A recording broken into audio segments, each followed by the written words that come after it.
Ironically, however, the very innovations that are making possible dramatic improvements in human well-being are also creating new problems which raise the specter of an alarming and possibly catastrophic disaster to the biosphere we live in.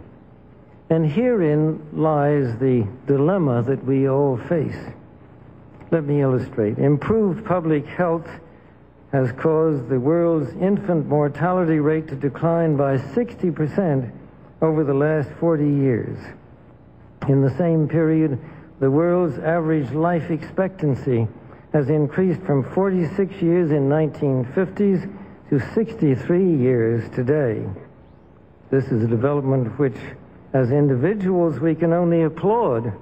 However, the result of these positive measures is a world population that has risen during the same short period of time geometrically to almost 6 billion people and could easily exceed 8 billion by the year 2020.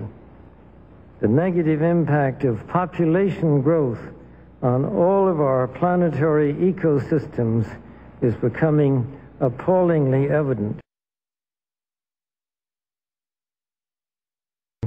The rapid growing exploitation of the world's supply of energy and water is a matter of deep concern, and the toxic byproducts of widespread industrialization have increased atmospheric pollution to dangerous levels.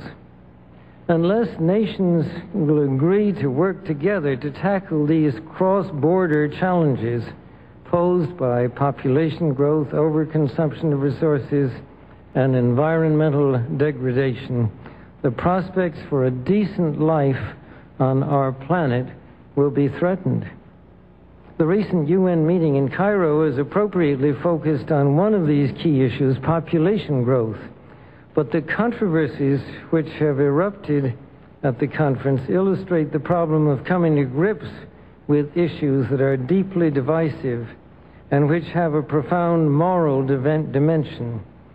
The United Nations can and should play an essential role in helping the world find a satisfactory way of stabilizing world population and stimulating economic development in a manner that is sensitive to religious and moral considerations.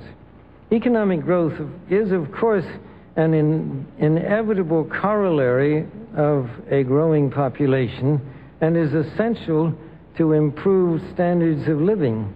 But without careful coordination, unrestrained economic growth poses further threats to our environment.